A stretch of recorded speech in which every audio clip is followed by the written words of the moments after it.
Well, hello, yes, it's me, the old git, here again. Um, Time for another rant, and I have every right to have a rant. What's going on with this horrible, horrible country that Britain is becoming? But I've been watching the new Prime Minister and studying a few things about him, and to see what kind of person he really is. Now, I think the Labour government policies are eroding the UK's traditions and way of life. Is a deeply polarized political debate with no objective consensus. Now, what I mean to say is basically he's taken over from get comfortable. He's taken over from Starmer the Harmer, and all the things that he's doing. As I say, I put it down to their ideologies. They're all Fabians, but you can see from the graphic that I put up there, the British way of life is going down the pan. We're changing ourselves to be to pander to other cultures rather than keeping our culture. Freedom of speech gone down. They want to go. It's the ideology is a form of communism, and critics argue that certain reforms and economic approaches undermine, the historical institutions of and our cultural continuity. Continuity, sorry. I mean, because they want to take everything over. They want to state control education, media, healthcare, transport, energy, speech, and thought. The thought police, straight out of Orwell's 1984, the thought police. And, you can't, there can't be any dissent, you have no choice, and there's no escape. And this is what's happening. I mean, the neo-state will be watching you and controlling you. And I think that's what Andy Burnham is all about. Whilst supporters maintain these policies modernise the nation and address contemporary economic needs, which I think is a complete load of bullcrap. We don't need political change. We have a historic system that works very well. And I just don't understand why this man is in favour of this neo-state control communism. And that's what it's all about.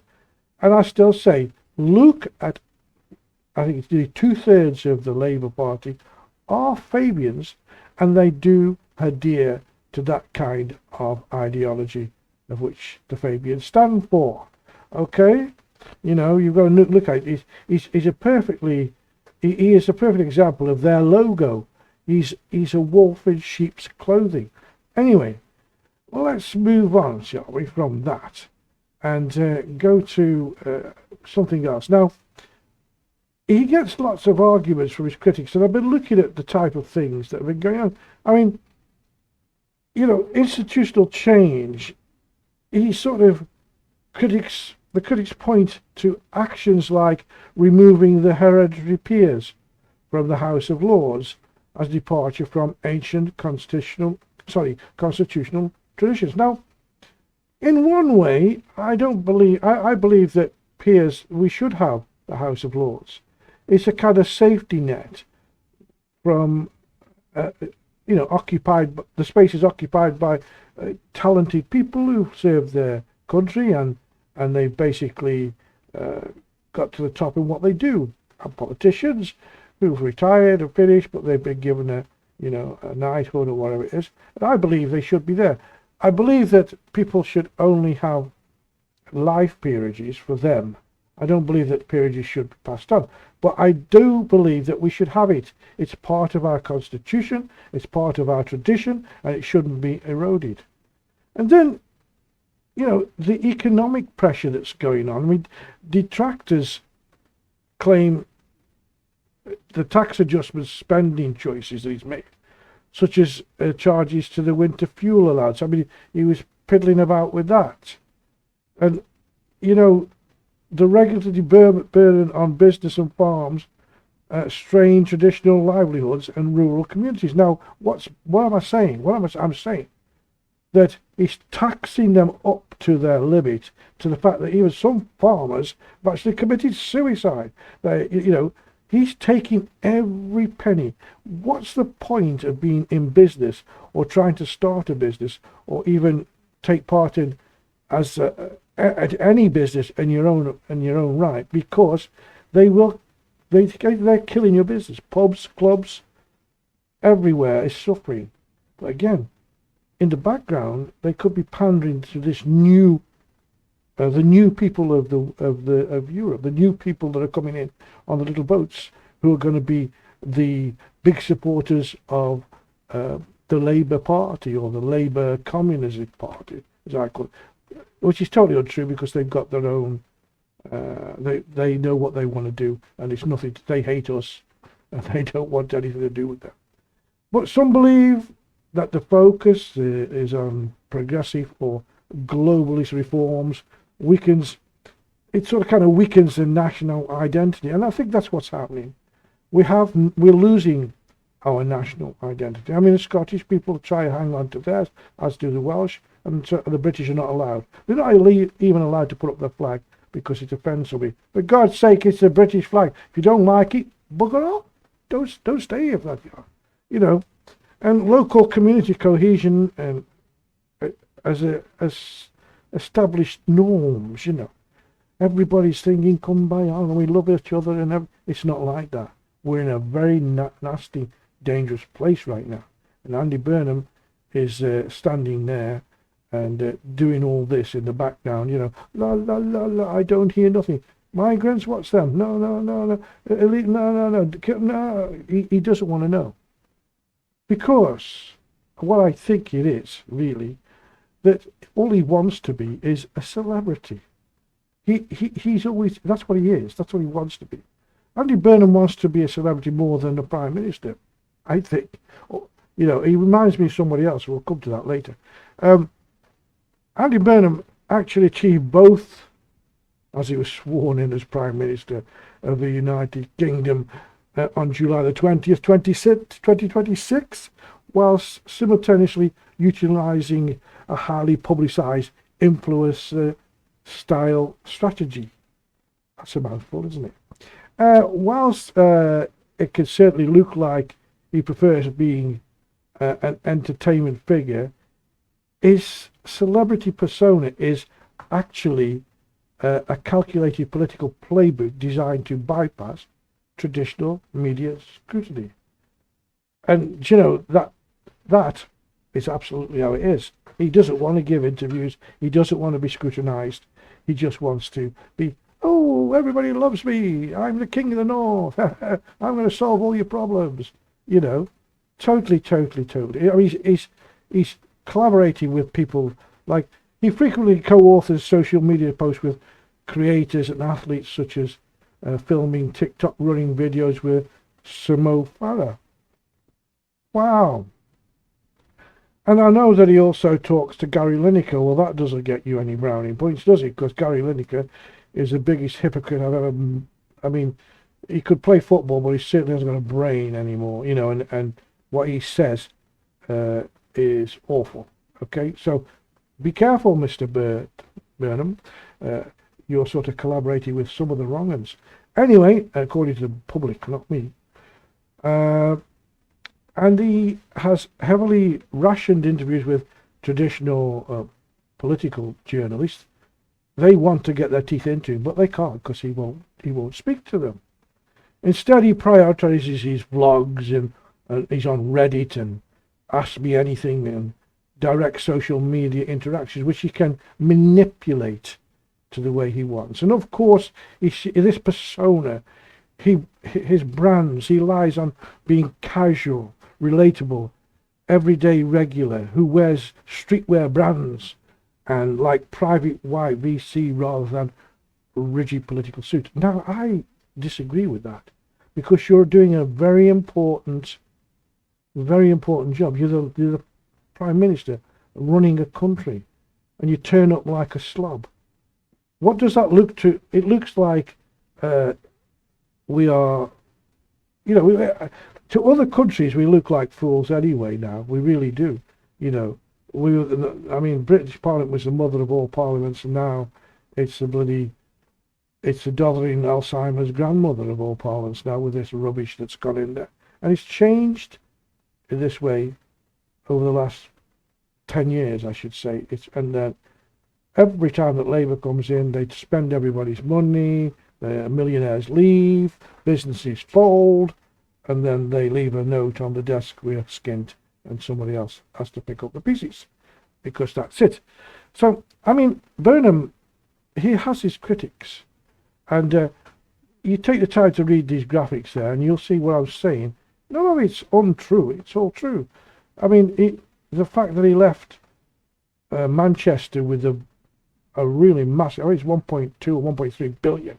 When he took over, there was 900 million in debt they were. When he left, it was 1.2, 1.3 billion.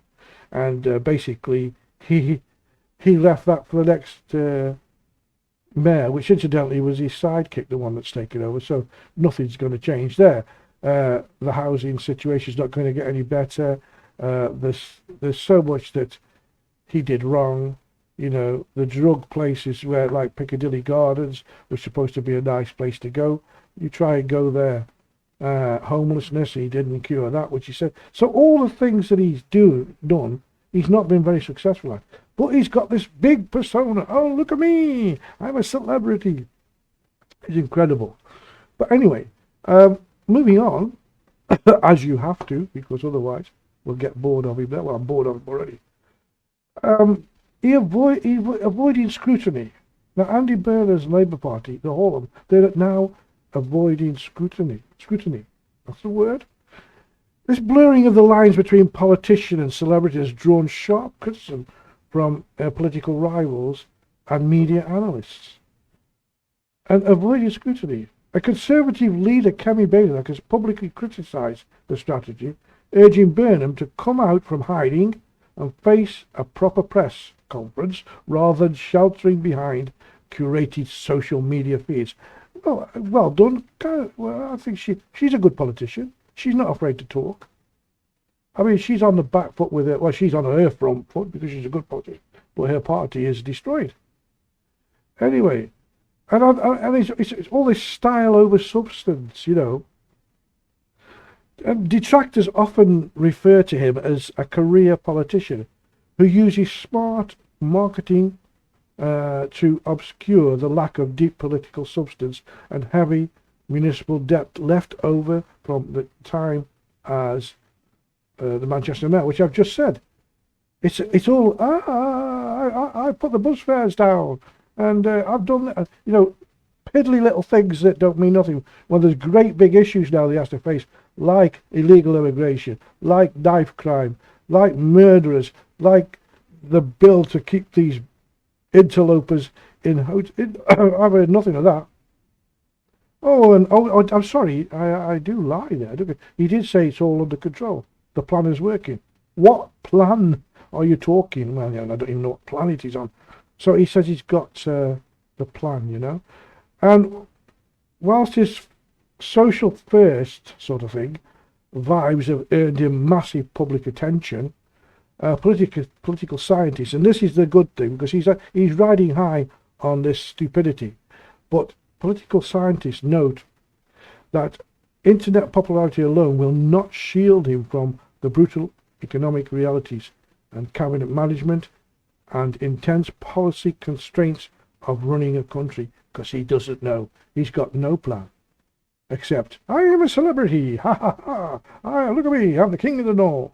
And that's what he's done. And that brings me to the next thing, which really, what's this all about? King of the North. Why does he need the king? Why does he need a King of the North Entertainment Agency, that's what it is. He wants to be big on the Manchester scene. You know, Andy Burnham, the karaoke singer and DJ, because he refers to that quite often.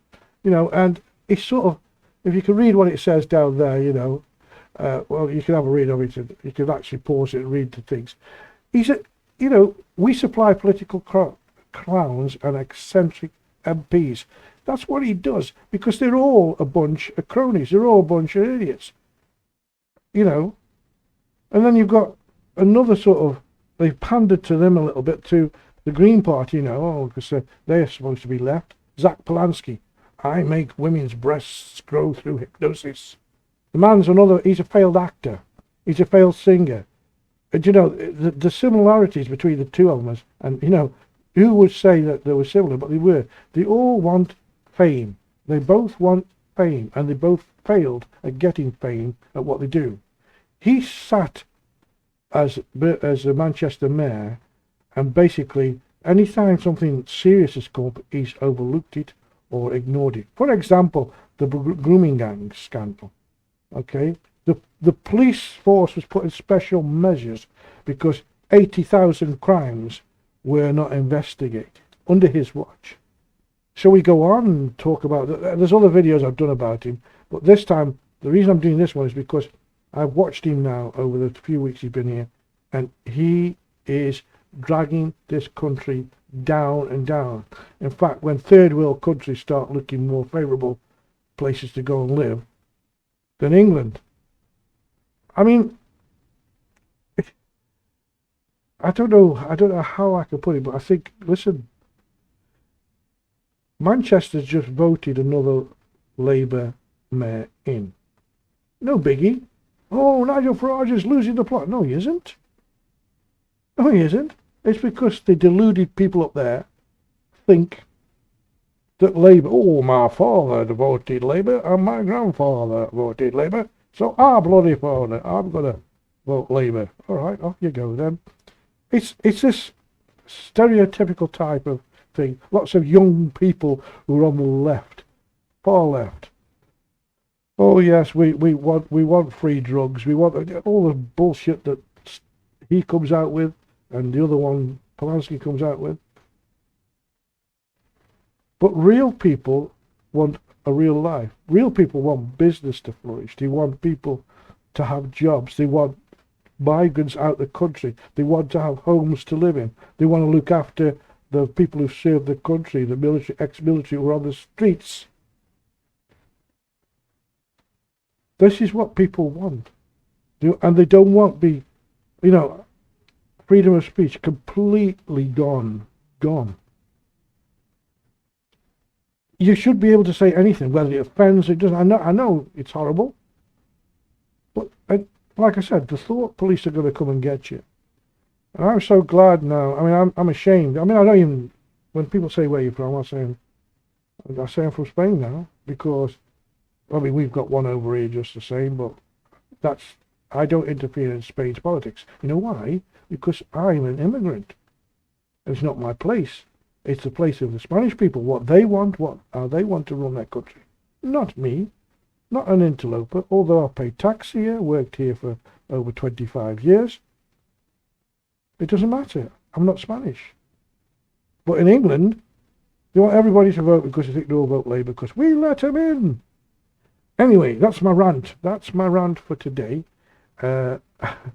Hopefully, I won't upset you too much. But thank God, your country is going down the tubes so rapidly that you won't have time to take a breath before you're down the funnel. That's it. It's gone. So until the next time it's the old git saying, I'll be back with another rant pretty soon. Don't forget, get in touch with me. There you go. All the ways to get in touch are there. And what you're going to do is get in touch with me. And don't forget, 20th of August, I'm saying this because go to Rumble and watch me on Rumble. 20th of August is my birthday. 73 years on this earth, and it's been fantastic up until what's happening now started happening. Particularly the last 10, 12 years. It's gone down, down, down, down, down. One day I'll tell you the story why I left England. One day I will. No, I'm not wanted by the police. Anyway, I will tell you. Because I saw then the writing was on the wall. But anyway, that's it. So, nice little presents would be nice. I want to buy some more equipment to make things easier for me. I'll do it all on my own. Till the next time, it's the old git saying, see ya very, very soon. Okay? Bye now.